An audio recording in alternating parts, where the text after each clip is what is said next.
So Paul has sent the track through for us to work on for the album.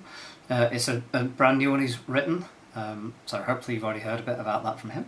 So once one of us has put together some bits for a guide track, it generally comes to me, and then I put it into my software. We use Ableton Live 11, and once it's in there, the first thing I try to do is put a drum beat over the top of it, work out the tempo obviously. For this I know the tempo is 86, so I'll try and put a drum beat over the top of it, and then after that I'll start adding my own parts to it. Like, I think I might probably make a guitar part for this. I think I'm going to do acoustic for this one, and then once there's enough on it of new stuff that will eventually end up on the song, we can take out the guide track, and then I send it back out to the guys and they can use it to put on their final versions. Jimmy with his bass and vocals if he's putting any on, Paul with his 118 guitar parts. So that's the sort of thing. So I'm going to try and record the drums for this using my APK Mark II MIDI keyboard, no, MPK, I don't know, it's a MIDI keyboard. I use it for this and nothing else. I could probably do about 100 times more than I use it for, but that's what I'll be doing. Something like that anyway. So I've already had a listen to this track, I know what I'm going to do, so let's have a listen. I've got a click to count me in and then it'll go off. So let's see how it goes.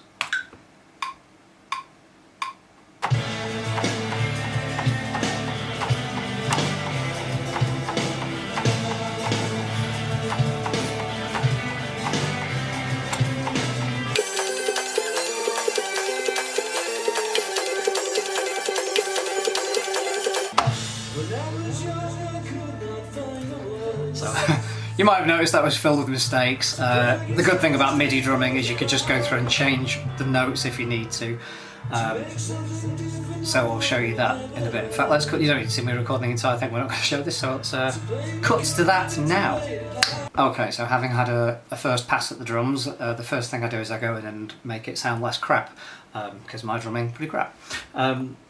Quantizing is the process where you select notes that you want to move and then you press something clever and the computer does it all for you, so you can quantize the different time signatures, I think it is. So if you're doing quarters, eighths, sixteenths and so on. So I think for a song like this I want to be using sixteenths, so all I do is sort of Control-A to select all, and then right click, and I've got quantize settings in the menu, just check it's set to the right thing, 1/16. So I'll say OK, and it just moves everything to the right sort of place. There's a few things that will not quite work. In fact, you can see here, this is my hi-hat, except I've pressed the wrong key. What have I pressed? That one? No?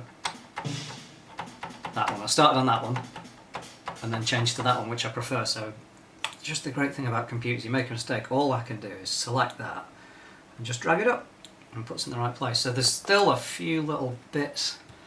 So you can see here it just goes a bit wrong, so now if I take out the guide track you can hear it when it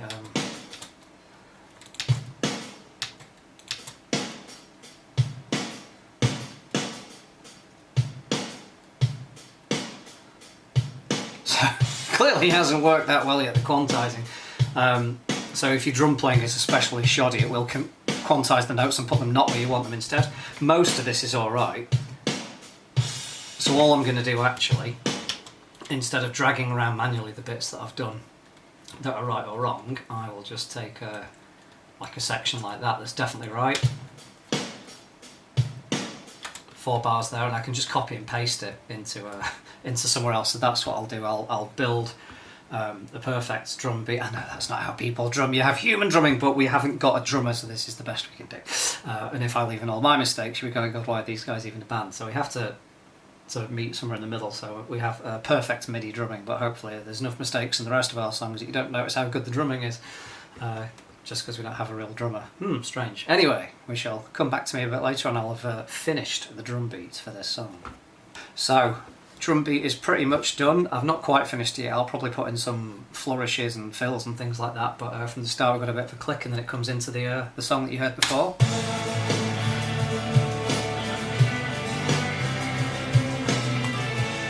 So that's the original track that we received with no drums at all. So just when I'm working on the drums, I have the level of drums higher and the level of the track lower, just so I can really hear make sure everything's in time. But then, unusually for our songs, there's a bit where the drums are going to completely drop out. It goes nice and quiet, which sounds a bit like this.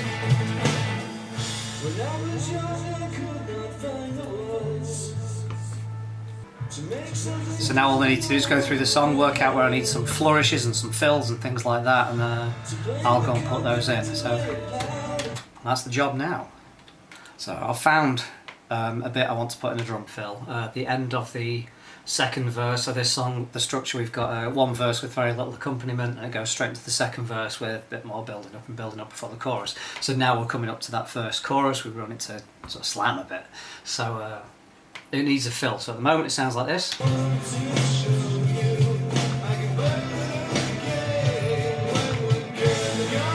So there. We need a big fill there. Right, so I'll set my starting point here. I can punch in and just in fact that might be the fill actually. Recording now.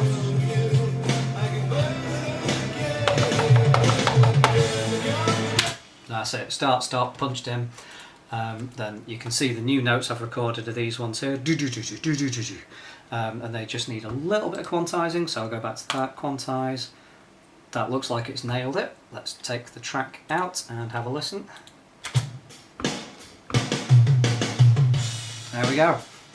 One drum fill, that's how I'm going to go through the song and do the rest of them, so see you later.